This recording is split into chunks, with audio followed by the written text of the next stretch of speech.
Muito bem, muito boa noite. São 9h54. Veio essa discussão lá no grupo do Twitter sobre a alta do preço do arroz e fica aquela coisa, né? É o Bolsonaro, é a Dilma, qual é a real culpa, de quem é a culpa, né? Por que subiu o arroz, né? Tá até o pessoal falando sobre congelamento de preços, etc, etc. Bom, aqui nós somos Alien, Sociedade Médica, a sociedade médica onde o nosso dinheiro trabalha para nós mesmos. Nós somos a única sociedade médica que desenvolve esse trabalho da escola financeira para médicos, onde conversamos, né, e ganhamos mais consciência com relação ao mercado financeiro, que às vezes fica distante, fica parecendo uma coisa meio aleatória, que acontece do nada, porque alguns, né, aquelas perguntas, porque alguns ganham, conseguem sobreviver no mercado financeiro e outros só têm prejuízo. É o que nós fazemos aqui. Aí eu tenho que fazer essa apresentação, né? De praxe, mesmo sendo o assunto aqui sobre arroz. Falar da nossa carteira, né? Nossa carteira anual, que está em lua de mel, que rendeu aí durante 16 meses, virou agora o resgate do primeiro ano do nosso dinheiro, né? Investido. Onde nós investimos em grupo, né? Então a sociedade investe como uma empresa, não individualmente. E o dinheiro que foi investido rendeu lá 115%, o que nos deu a sensação de uma lua de mel para quem já passou pelo casamento. Muito bem, vamos falar sobre arroz. Arroz, soja, carne bovina ou de frango, milho, né, tabaco, café. No mercado financeiro, obviamente, né, é o que nós chamamos de commodities. São as commodities, as produções rurais do país. Essas commodities são negociadas desde os primórdios, né? Se você olhar, lembrar lá das caravelas, eles iam buscar lá na saída de Portugal, da Europa e até as Índias buscar. Então ele comprava na Índia R$ 1, quando chegava em Portugal, obviamente, vendia, por exemplo, a R$ 10 a pimenta. A pimenta era tráfico, era tráfico. Era ilegal consumir pimenta. Então provavelmente ele comprava por 1 e vendia por 15. Mas vinham de maneira legais para vender as especiarias, né? Então tudo que a gente conhece de tempero indiano, ele era negociado ali através dessa bolsa de valores, né, que existia, que na realidade era o mercado, né? Então você olhava o mercado era definido pelo acionista, que era o investidor. Existiam investidores que compravam. Você viu que eu fui lá atrás para deixar bem ilustrativo. Então o investidor pagava para que o barqueiro, né, o caraveleiro, né, fosse buscar, comprava a R$ 1, por exemplo, o quilo da pimenta, né, vamos dizer assim, e quando vendia 15, pagava todo mundo e obtinha o lucro. Obviamente, como funcionava? Quanto mais raro o produto, então, a pessoa queria comer uma pimenta de cheiro da zona X da Índia, era mais raro, produto mais caro. Era uma coisa mais popular, todo mundo tinha acesso fácil e o produto mais barato. O que acontece com o arroz agora? O nosso arroz, ele tem eu gravei isso o ano passado sobre isso, falando sobre commodity, falando sobre o arroz. Então eu sei um pouquinho, né, sobre esse assunto aí que a gente já conversou antes. O arroz ele ocupava até pouco tempo, até 2019, 1,2 milhões de hectares de plantação lá no sul. Então, isso vem diminuindo porque a lucratividade do fazendeiro está caindo e ele, obviamente, quando não está dando o lucro que ele quer, ele vai trocando. Pode trocar por soja, trocar por bovino, né? Então ele vai trocando para o que dá mais lucro para ele no momento. E é o que está acontecendo, ele vai trocando.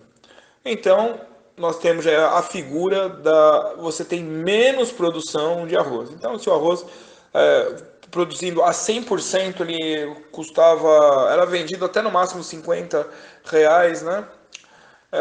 Produzindo menos, o preço para cobrir os custos tem que cobrar mais caro. Então, produziu menos, ele já tinha a promessa da subida dos valores.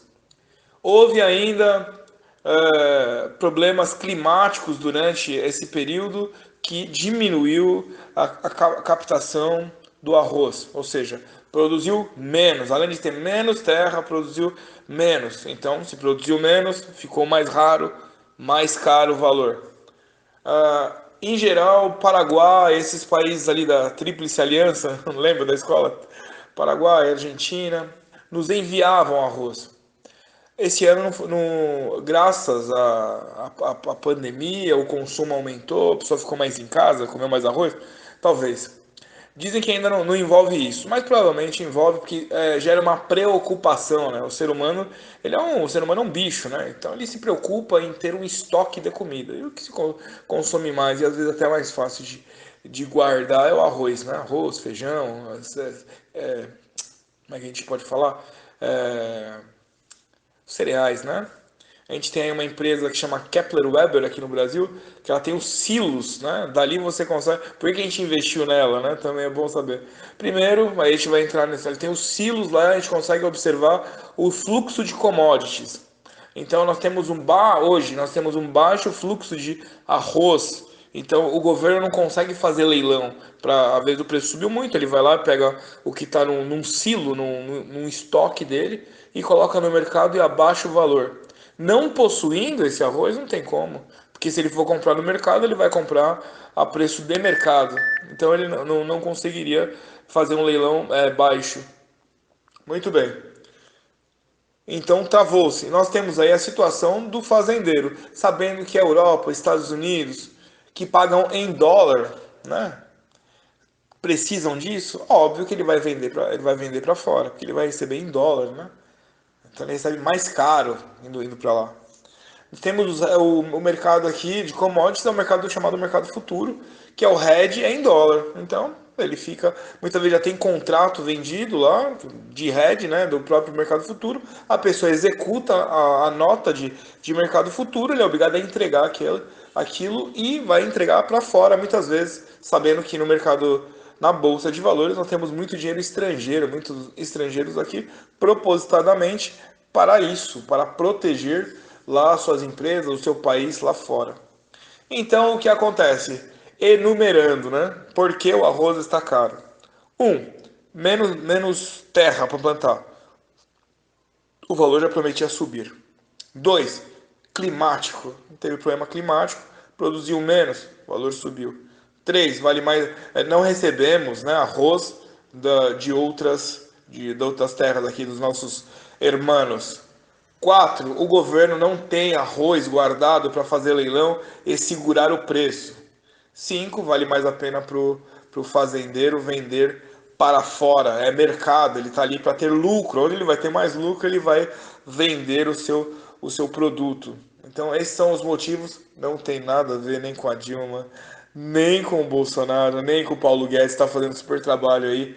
Cara capacitado, banqueiro, capacitado, que, né, muito afim, ele está com muito gás para fazer a coisa. Eu defendo que eu acompanho de perto. Então, isso também é legal. A Kepler Weber, que está aqui, são os silos, está na nossa carteira de small caps, né? É uma das minhas favoritas. Eu tenho acompanhado ela há uns 3, 4 anos. Deu uma lucratividade superior a 1000% em 3 anos. Está lá, ela vai para a nossa carteira anual, né? Também, a gente está fazendo. Ela não vai para a carteira de Blue Chips, que começamos agora, né? Eu ainda não divulguei as ações que estão na Blue Chips, provavelmente vem no sábado e domingo, que eu vou fazer aí, pelo menos falar umas 3, né? Que é mais complexo. Talvez na segunda vamos mais 2, e aí vamos até chegar a 10 empresas durante o mês. Mas eu já tenho praticamente a carteira prévia montada para compartilhar, e quem quiser entrar avisa. Ah, mas como é que entra? Você é associado da Allian, você começa lá a partir de 10 mil, pode ir até todo o seu aporte. O aporte na Allian começava com 64 mil, né? Mas a gente sempre sugere que eu use a carteira anual, às vezes tem alguma coisa de renda fixa, não coloque tudo numa carteira no primeiro ano, para que você tenha a experiência do mercado. E durante esse tempo nós vamos conversar sobre o mercado e aprender mais. Quanto mais souber, mais sabe. Mais sabe, quanto mais souber, mais seguro se fica. Muito bem, então foi isso. Conversamos aqui sobre Era para ser um pouco mais rápido, mas estendeu, né? Eu sou prolixo. E eu acho interessante, eu acredito que é interessante essa coisa da história, de entender como funciona antes e como está agora. É a mesma coisa, não mudou nada. A única coisa que muda são os valores e os personagens, né? Mas o método, o mecanismo é o mesmo. Ok, bom descanso a todos e até amanhã, se Deus quiser.